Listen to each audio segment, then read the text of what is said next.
আসসালামু আলাইকুম গাইস, আশা করি সবাই কেমন আছেন, ভালো আছেন।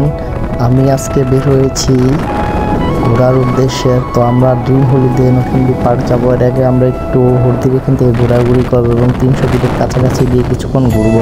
তারপর আপুর বাসায় গিয়ে আপুর বাসার এখান থেকে তাকে নিয়ে তারপর আমরা যাবো ড্রিম হলিডে নতুনডি পার্ক। এবং এখন আমরা এখানে হলদি বাজারের প্রায় কাছাকাছি এবং হরিবাজার স্টেট হয়ে আমরা অনেকটা ভিতরে চলে গিয়েছি। আশা করি আমাদের সাথে থাকবেন, সম্পূর্ণ ভিডিওটি দেখবেন এবং আমাকে বেশি বেশি করে সাপোর্ট করবেন এবং ফলো করে অবশ্যই রাখবেন। এবং আপনাদের কাছে আমি নতুন নতুন ভিডিও আপলোড দিব। সো ইনশাল্লাহ আমি এই ভিডিওটি প্রথম ফার্স্ট ব্লগ করলাম। সো আমি এখন যাব আপুর বাড়ি। এত কথা না বাড়িয়ে এখন আপনাদেরকে কিছু প্রকৃতির দৃশ্য দেখাই, সেখানে হয়তো আপনাদের একটু ভালো লাগবে। তাহলে চলুন বন্ধুরা, আমরা এখনই চলে যাই। যে কত সুন্দর জায়গা এবং এত সুন্দর জায়গা যা দেখার মাত্রই চোখ সরানো যাবে না। এবং আমরা সেই জায়গাতে গিয়ে আমাদের এতটা ভালো লেগেছে গাইস, কি বলবো, অনেক সুন্দর জায়গা। তাহলে চলুন দেখি।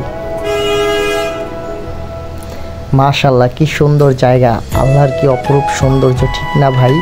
অনেক সুন্দর। এখন আমরা ঘাটে এসেছি এবং ঘাটের নৌকা এখানে এসে বসেছি।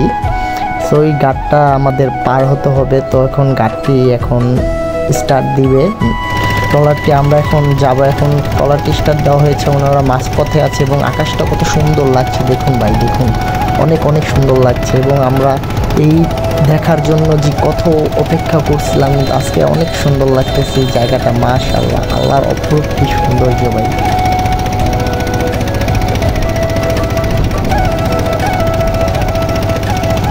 আমরা ড্রিম হলিডে নতুনডি পার্ক এসে পড়লাম এবং এখানে অনেক মজা করতেছি আপুর সাথে। সো আমাদের পাশে থাকুন এবং ফুল ভিডিওটি দেখুন। আর এখানে অনেক কিছু দেখার আছে ভাই। সো সময় তো এখন নাই, আসতে আমাদের সন্ধ্যা হয়ে গেছে অলরেডি। তো আমরা বেশিক্ষণ থাকবো না এখানে, কিছুক্ষণ আপনাদেরকে ভিডিওটি দেখাবো। সো আপনারা আমাদের পাশে থাকুন এবং ভিডিওটি দেখতে থাকুন। এখানে প্রায় মনে হয় কোনো একটি স্পট পিকনিক হয়েছিল, তার জন্য বেঞ্চ স্টিক করা ছিল। তার জন্য আমরা এখন দেখতে চাচ্ছি যে আরও কী কী ভিতরে আছে এবং কী কী রাইডে ওঠা যায়। কিন্তু আমাদের এখানে গিয়ে দেখলাম এক একটা রাইডে অনেক দাম, ঠিক আছে ভাই। সো আমরা চেষ্টা করতেছি দেখি অন্য কোনো। আর হ্যাঁ গাইস, এটা হলো ড্রিম হলিডে ভূতের ঘর, দেখছেন অনেকটা ভয়ঙ্কর দেখতে। আর ভিতরে যেন কতটা ভয়ঙ্কর, তার জন্য আমি একটু খুশিতে নাচতেছি যে আজকে ড্রিম হলিডে পার্কে আসা হলো। অবশেষে আমার ইচ্ছাটি পূরণ হলো। আর আপু আমার নাচ থেকে হাসতেছে। সো আমি কি বলবো আর কি গাইস, এখন আমরা চলে যাব চিন্তা ভাবনা করতেছি। তারপর আপু বলে না আরেকটু ঘুরি, চল আরেকটু ঘুরে দেখি কি করা যায়। আর বলতেছি না চলো, সন্ধ্যা হয়ে গেছে, আমরা বাসায় চলে যাব। তো বলে না আসছস কি, তোরা তো আর প্রত্যেকদিন আসস না, তো একটু ঘোরাঘুরি কর কিছু। গাইস, আমার ভিডিও যদি আপনাদের ভালো লেগে থাকে তাহলে অবশ্যই একটি লাইক এবং ফলো করে আমার চ্যানেলের পাশে থাকবেন। ধন্যবাদ।